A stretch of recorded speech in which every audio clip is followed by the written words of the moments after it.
नमस्कार, मेरा नाम है सुनैना कश्यप और आप देख रही हैं KH लाइव हिमाचल। मंडी जिला परिषद चुनाव के नतीजे सामने आ चुके हैं और अगर इन परिणामों को केवल स्थानीय निकाय चुनाव मानकर छोड़ दिया जाए तो शायद हम उस बड़े राजनीतिक संदेश को समझने से चूक जाएंगे जो जनता ने इन चुनावों के माध्यम से दिया है। मंडी हिमाचल प्रदेश की राजनीति का सबसे महत्वपूर्ण जिला माना जाता है। ये केवल पूर्व मुख्यमंत्री जयराम ठाकुर का गृह जिला ही नहीं बल्कि प्रदेश की सत्ता का राजनीतिक तापमान मापने वाला बैरोमीटर भी माना जाता है। यही कारण है कि जिला परिषद चुनाव के नतीजों पर पूरे प्रदेश की राजनीतिक नजरें टिकी हुई थी। परिणामों ने एक दिलचस्प तस्वीर पेश की है। एक तरफ भाजपा कई क्षेत्रों में अपना वर्चस्व बरकरार रखने में सफल रही, वहीं दूसरी तरफ कुछ ऐसे राजनीतिक संकेत भी उभरे हैं जिन्हें नजरअंदाज करना भाजपा के लिए शायद आसान नहीं होगा। अगर समग्र तस्वीर देखी जाए तो भाजपा अभी भी मंडी की सबसे बड़ी राजनीतिक ताकत दिखाई देती है। सिराज, सदर, करसोग, नाचन, सुंदरनगर और धर्मपुर जैसे क्षेत्रों में पार्टी ने मजबूत प्रदर्शन किया है। कई जगह भाजपा ने क्लीन स्वीप किया और यह साबित किया कि उसका संगठनात्मक ढांचा अभी भी काफी मजबूत है। लेकिन राजनीति में केवल जीत की ही बातें हों ऐसा भी मुमकिन नहीं। कई बार चर्चा जीत से ज्यादा हार की होती है। बल और जोगिंदरनगर के नतीजों ने भाजपा के भीतर चल रही उन हलचलों को सतह पर ला दिया है जिनकी चर्चा लंबे समय से राजनीतिक गलियारों में हो रही थी। दोनों विधानसभा क्षेत्रों में भाजपा 3-3 सीटों में से केवल एक सीट जीत पाई। यह आंकड़ा अपने आप में बहुत कुछ कहता है। खास बात यह नहीं कि भाजपा हारी, बल्कि यह है कि उसे हराने वाले सिर्फ कांग्रेस या माकपा नहीं बल्कि कई जगह उसके अपने ही असंतुष्ट नेता थे। यह स्थिति किसी भी राजनीतिक दल के लिए सामान्य नहीं मानी जा सकती। जब विपक्ष से ज्यादा चुनौती घर के भीतर से मिलने लगे तो समझ लेना चाहिए कि संगठन के अंदर कहीं ना कहीं संवाद की कमी है। बल विधानसभा क्षेत्र की बात करें तो यहां का परिणाम सबसे ज्यादा चर्चा में है। गोड़ा गागल सीट पर भाजपा से नाराज होकर मैदान में उतरे अनिल कुमार उर्फ डिंपल सैनी ने आधिकारिक प्रत्याशी को हराकर बड़ा राजनीतिक संदेश दिया।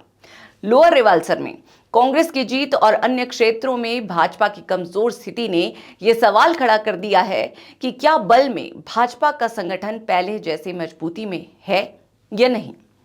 राजनीतिक विश्लेषक मानते हैं कि स्थानीय निकाय चुनाव अक्सर विधायक के जनाधार का पहला संकेत देते हैं। ऐसे में यह परिणाम आने वाले समय में विधायक इंदर सिंह गांधी के लिए भी आत्ममंथन का विषय बन सकते हैं।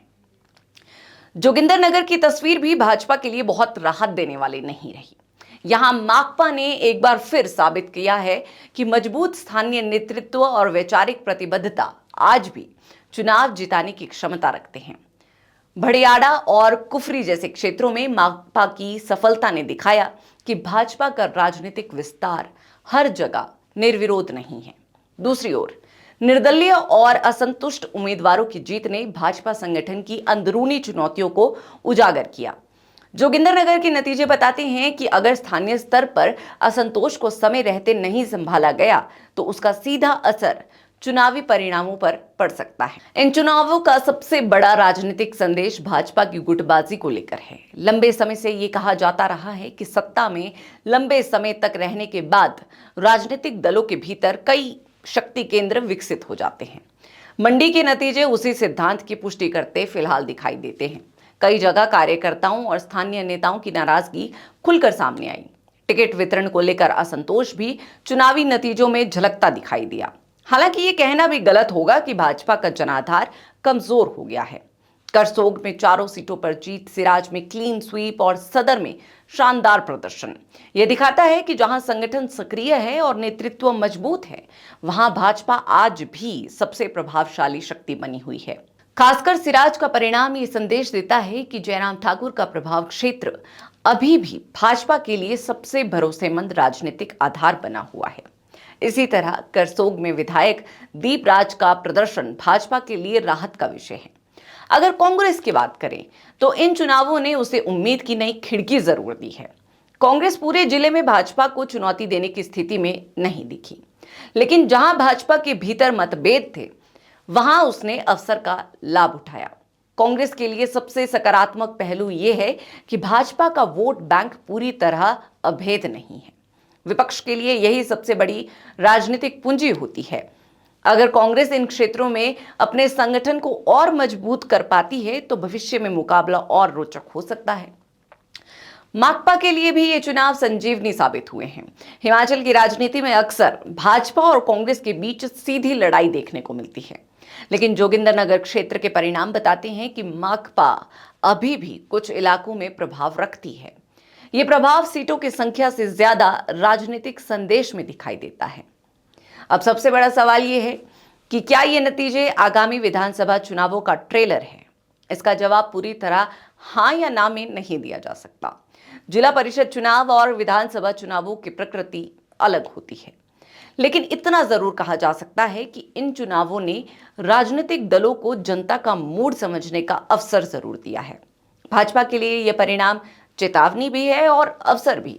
चेतावनी इसलिए क्योंकि कुछ क्षेत्रों में संगठनात्मक कमजोरी उजागर हुई है, और अवसर इसलिए क्योंकि अभी विधानसभा चुनाव दूर है और सुधार की पर्याप्त गुंजाइश मौजूद है। कुल मिलाकर मंडी जिला परिषद चुनावों का सबसे बड़ा निष्कर्ष यही है कि भाजपा अभी भी मंडी की सबसे बड़ी राजनीतिक ताकत है, लेकिन वो अजय नहीं है। अब ये भाजपा नेतृत्व पर निर्भर करेगा कि वो इन नतीजों को जीत के उत्सव की तरह देखता है या भविष्य की चुनौती के रूप में पढ़ता है। बहरहाल इसको आप किस तरह लेते हैं, इस पर आप सभी की क्या राय है, कमेंट सेक्शन में जरूर बताएं।